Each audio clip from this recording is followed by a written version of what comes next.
اعوذ باللہ من الشیطان الرجیم بسم اللہ الرحمن الرحیم۔ تیسری تراویح کے چند اہم نکات۔ آج تیسرے پارے تلک الرسل کے نصف سے چوتھے پارے کے 3/4 تک تلاوت کی گئی۔ سورہ آل عمران اس جگہ ختم ہو جاتی ہے۔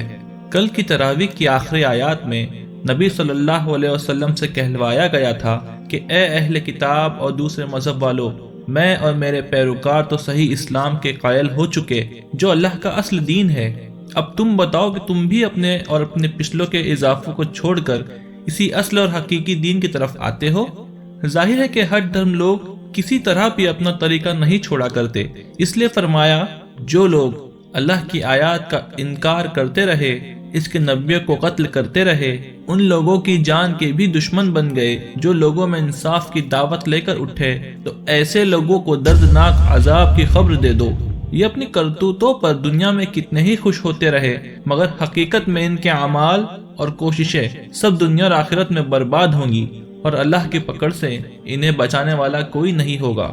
اس کے بعد اہل کتاب کی مسلسل مجرمانہ حرکتوں کا سبب بتایا گیا کہ ان کے من گھڑت عقیدوں نے ان کو غلط فہمی میں ڈال کر اللہ سے بے خوف بنا دیا ہے۔ پھر مسلمانوں کو تنبیہ کی کہ رازداری کے معاملات میں مومنوں کو چھوڑ کر کافروں کو دوست نہ بناؤ۔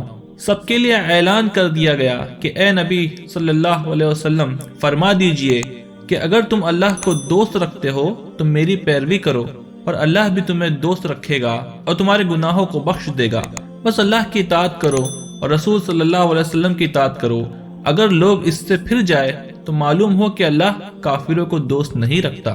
اس کے بعد اللہ نے عیسائیوں کی گمراہی کو واضح کرتے ہوئے حضرت مریم اور حضرت عیسیٰ علیہ السلام کے معجزات کو بیان کر کے بتایا کہ حضرت عیسیٰ علیہ السلام کی پیدائش بغیر باپ کے ایک ایسا ہی معجزہ ہے جیسا کہ اللہ نے حضرت آدم علیہ السلام کو بغیر ماں اور بغیر باپ کے پیدا کیا۔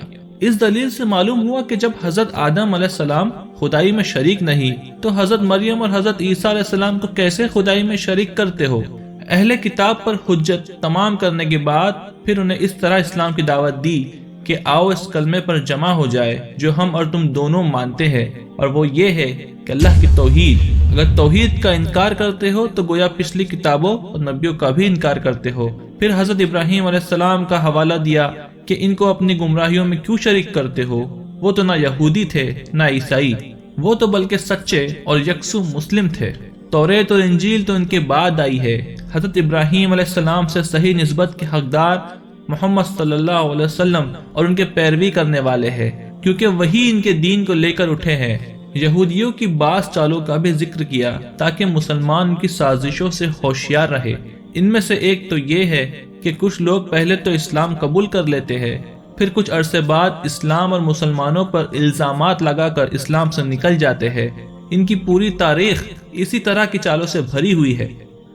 یہود کے علماء اور لیڈروں کو مخاطب کر کے کہا گیا کہ تم اپنی قوم کے اندر تعصب کو بھڑکاتے ہو کہ کسی اسرائیلی کے لیے جائز نہیں کہ غیر اسرائیلی کو نبی مانے، حالانکہ اصل ہدایت تو اللہ کی ہدایت ہے جس کا تمہیں طالب ہونا چاہیے، خواہ وہ بنی اسحاق پر آئے یا بنی اسماعیل پر۔ تم اگر سمجھتے ہو کہ کسی کو عزت تمہارے دینے سے ملے گی تو یہ غلط ہے۔ عزت و فضیلت اللہ کے ہاتھ میں ہے، جسے چاہے دے دے۔ اسی طرح عیسائیوں پر ان کے عقیدے کی غلطی واضح کرتے ہوئے بتایا کہ اللہ نے تمام نبیوں سے عہد لیا ہے کہ جب تمہارے پاس ایک رسول ان پیشن گوئیوں کا مصداق بن کر آئے جو تمہارے پاس ہے تو تم اس پر ایمان لانا اور اس کی مدد کرنا۔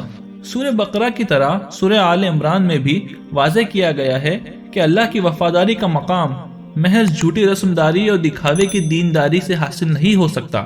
اس لیے اصل چیز یہ ہے کہ اللہ کی راہ میں ان چیزوں سے بھی خرچ کرو جو تمہیں محبوب ہے۔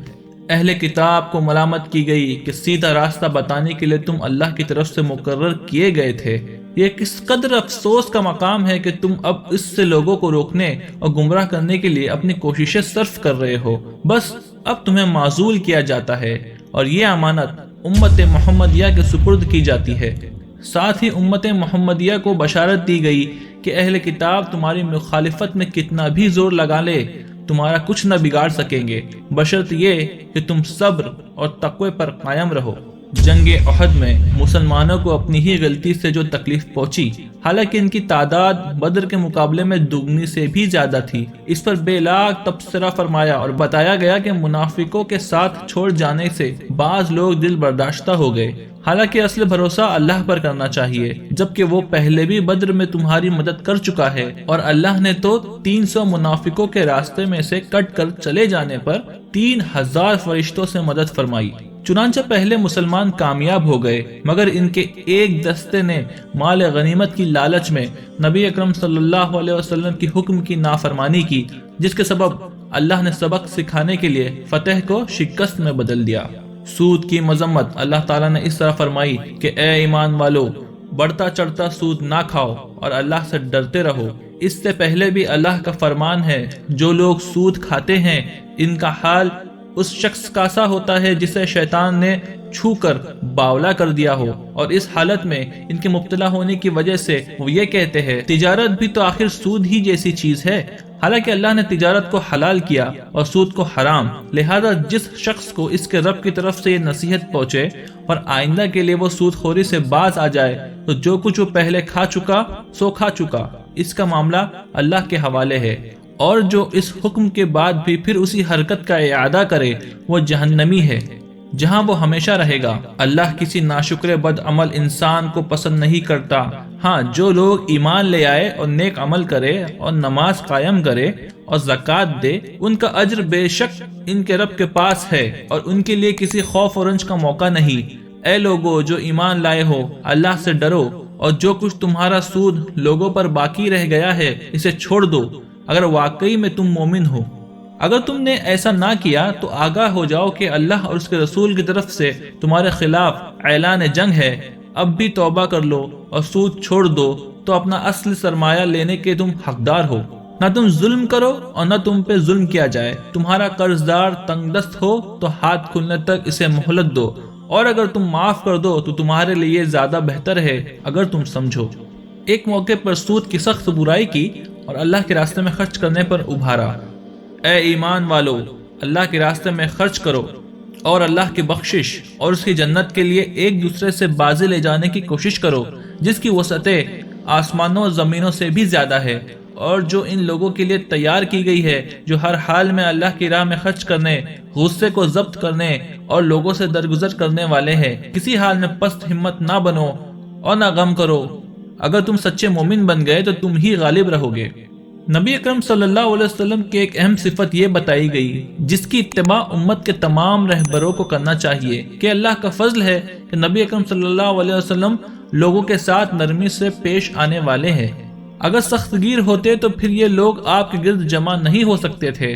پھر فرمایا، آپ ان سے معاملات میں مشورے لیتے رہیے اور ان کی مغفرت کی دعا کیجیے۔ پھر مومنوں کو بتایا کہ ان کے اندر محمد صلی اللہ علیہ وسلم کو بھیج کر ان پر بہت بڑا احسان کیا، اس لیے آزمائشوں اور کافروں سے مقابلہ کرنے سے مت گھبراؤ، کیونکہ اللہ آزمائشوں کے ذریعے پاک لوگوں کو ناپاک لوگوں سے الگ کر کے رہے گا۔ سورہ بقرہ کی طرح سورہ آل عمران کو بھی نہایت پر اثر دعا پر ختم کیا گیا ہے۔ دعا سے پہلے اس حقیقت کی طرف توجہ دلائی گئی ہے کہ اللہ کی قدرت اور حکمت کی نشانیاں سارے جہاں میں ہر جگہ پھیلی ہوئی ہے۔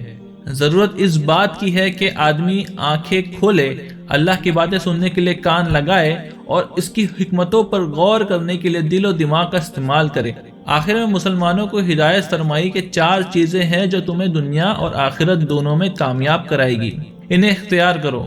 صبر و استقامت یعنی دین کی مخالفت کرنے والوں کے مقابلے میں ثابت قدمی، ہر وقت چوکنا رہنا اور دین کی حفاظت کرنا، اور تقوی یعنی اللہ کی مقرر کردہ حدوں کی پابندی۔ یہاں تیسری تراویح کا بیان ختم ہوا۔ اللہ تعالی ہم سب کو قرآن پڑھنے، اس کو سمجھنے اور اس پر عمل کرنے کی توفیق عطا فرمائے۔ اللہ اس کی برکتوں سے ہمارے شہر، ملک اور عالم اسلام کے حالات تبدیل فرمائے۔ آمین یا رب العالمین۔